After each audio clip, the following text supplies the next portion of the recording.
Hey, everybody. My name is Danielle, and this is Chatter Out Loud. Thank you so much for joining me. Your presence is very much appreciated. So, welcome or welcome back.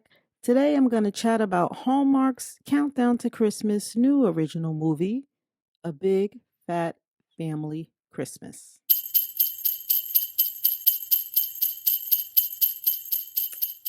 A Big Fat Family Christmas. It premiered on Friday, December 2nd at 8 p.m. Eastern on the Hallmark Channel, starring Shannon Chan Kent, Shannon Cook, Tia Carrere, I'm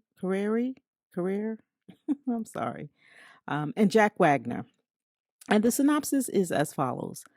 Liv is a photojournalist eager to make it on her own, to get a dream assignment, shooting the Chang family's annual holiday party for a cover story. She doesn't reveal that they are, in fact, her family. When she finds herself growing close to Henry, the coworker covering the story with her, she wants to confide in him but doesn't want to jeopardize her big break. All right. Hallmark is definitely showing diversity on the screen, and I like how we see different people celebrating Christmas. This story felt real, and I liked it a lot. I thought the writing was done well, and I'll talk a little bit more about that later. So, the story surrounds the Changs, Christmas, culture, and community. Ooh, I like that. I like how that sounds. If I had to summarize this movie, yeah, it's the Chang's Christmas, culture, and community. Go Danielle. Look at me being all poetic. Seriously though, I like this movie a lot. We're introduced to the Changs, and every year they find a meaningful way to celebrate Christmas. It's their tradition where they fuse the holiday with their Chinese culture. And in the community, it's also known, or they're known, or it's known as this big celebration, the party that they have, it's known as Changtastic. Liv, who is, as her brother describes, the least favorite child.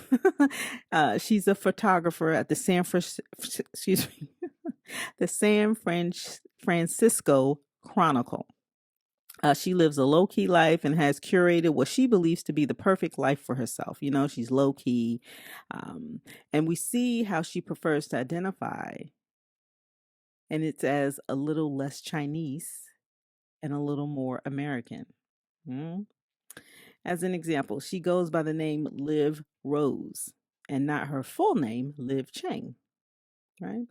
Or not by her surname or her family name, Liv Chang. She goes by Liv Rose. All right, her family, the Changs, are infamous in the community. They are a little lively and very proud of their family and their Chinese culture. Every year they throw a party to celebrate Chinese American culture, which Liv finds to be over the top. And just to fast forward, with Liv's assignment at work to cover the Changs and their party, she had to partner or was forced to partner with Henry. And together they are covering the Changs. Liv as the photographer and Henry as the journalist.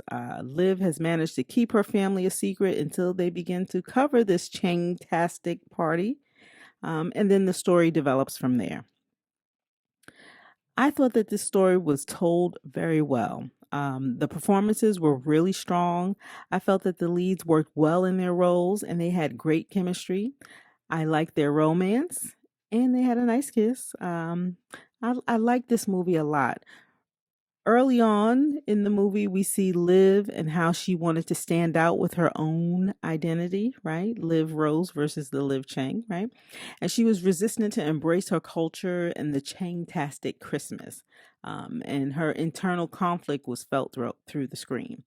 Um, I had a reaction to the story she told when she was bullied as a kid in junior high school.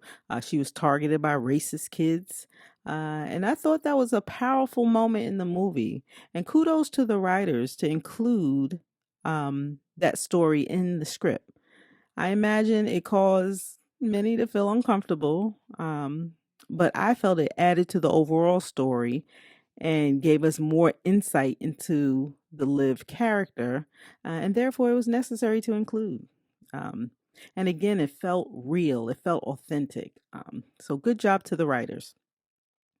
The conflict in the movie surrounds Liv and how she felt about her parents, Christmas traditions, and how they celebrate. I thought that was a good scene and I felt the emotion.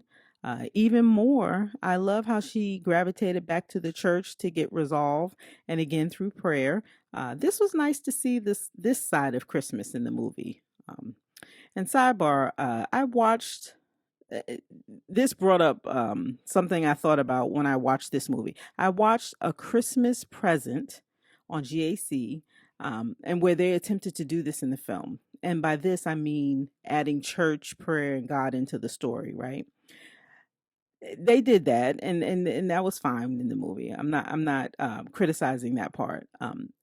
What I did feel was the only difference, in my opinion, in that film and in this film, A Big Fat Family Christmas, I felt the dialogue felt more inviting, right? In A Christmas Present, the dialogue, it felt more like a sermon. And I'm not referring to the actual sermon in the church they had in the movie. I felt that part fit, and that was fine. I'm specifically talking about how Candace Cameron Bure's character in A Christmas Present on GAC, how she and her brother conversed throughout the film. It didn't feel authentic to the story, and in my opinion, and in this film, when we see Liv go to the church and she's talking to the nun, or the girl at the church after the blow up with her family, it just felt authentic, and I believed it. That's all I'm saying. That's how I feel. Okay, back to A Big Fat Family Christmas. That title cracks me up. You guys, initially I had no idea what the title meant. Once I figured it out, I was like, oh, okay, I get it. It's like I was this year old, this year's old when I learned what the big fat family idiom meant. Am I alone in that? You can tell me. All right, Henry's accent. Initially, I thought it was British. I'm so not cultured. In the story, Henry, the character Henry, he grew up in South Africa, hence his accent. And I looked up the character online, or excuse me, the actor online, Shannon Kook, who plays Henry. And in real life, he is South African. So my ears didn't deceive me. I did pick up on an accent, but I was just way off in guessing where he was from. Okay, so more about Henry. I thought Henry was a nice looking guy, very handsome. I was impressed with his memory. I remember Henry is a journalist with a great memory. During the entire movie, I kept wondering, how is he collecting and tracking information?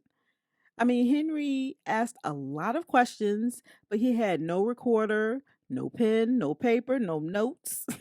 And before you know it, we're halfway through the movie and he had a rough draft he sent over to the boss. How? And for me, that was like a small gap in the story. But yeah, Henry had a great memory. The handshake between Henry and Liv's brother was full on cheese. Loved it. All right. I loved Liv's parents. The dad, Jack, he loved his wife, didn't he? When she was speaking with Henry, she told him that she was half Filipino and half Chinese. And then Jack pops up and he puts his arm around her shoulder and says, and 100% beautiful. And I thought that was so sweet. I loved it. um, I'm a little conflicted on whether or not it was cringe. And what do I mean? When Liv made a comment to her parents referring to how over the top they are, she said something about being loud Asians in reference to the Christmas decorations in the party. The parents paused and they looked at each other, and I felt uncomfortable. I think as an audience, we were supposed to feel uncomfortable. It kind of factored in or led into the climax of the story. So I guess it was necessary, excuse me. But it did give me pause. Anyway, I liked how Liv bounced back to raise back the donations she lost. That was a warm feeling of her embracing all of her and who she is. Two observations that I had nowhere else to fit in this review, but here. The first one was I didn't initially recognize Jack Wagner. Just a comment. Um, and the second thing was snapping pictures of children, right? Who you don't know, and posting it on social media. I think that's a little problematic. It was so casual in the story, though, right? She just saw kids playing and snapped a picture and posted. Um, I don't think that's a good idea, but whatever, right? If they're your own kids, okay, but strangers, I don't know. I just was uncomfortable with that. That's all. Liv and Henry were very likable characters. It took us a while to understand Liv in terms of her perspective. But when she shared her story, it made sense. And as an audience, we understood her a lot more moving forward, right? I love how they became close, meaning Liv and Henry, and developed their romance. I loved how she made up with her parents. Um, their dance, Henry and Liv and Henry, their dance was really cute. And we even had a Hallmark Michael Bublé, didn't we? That was pretty cool. We also learned how well Liv can sing. And fun fact, I looked this up. In real life, Shannon Chan Kent, the girl who played Liv, is an opera singer. Yeah, I think that's what I saw. Yeah. Anyway, her voice was beautiful, especially at the end. Um, I alluded to this earlier. I thought the scene at the church was beautiful. They lit a candle, and we even got prayer as part of the script. That was nice to see, and it gave me the feels. This was a beautiful story. I like this movie a lot. I like the culture and how it brought community together. It was warm. And what did I say earlier? The Changs, Christmas, culture, and community. I thought it was a beautiful story with romance. I recommend this movie. It's worth a watch. You won't be disappointed. A Big Fat Family Christmas. Have you seen the movie? What did you think? You have to let me know your thoughts in a comment below. And that's all I have. So be sure to come back and give me a listen. I'd love for you to like, share, follow, comment, and subscribe, all of which will help my channel grow. So thank you in advance. My name is Danielle. You're listening to Chatter Out Loud. Thank you so much for joining me. And as always, I appreciate your support. And that's all I have. Thanks again for listening, and I'll talk to you next time.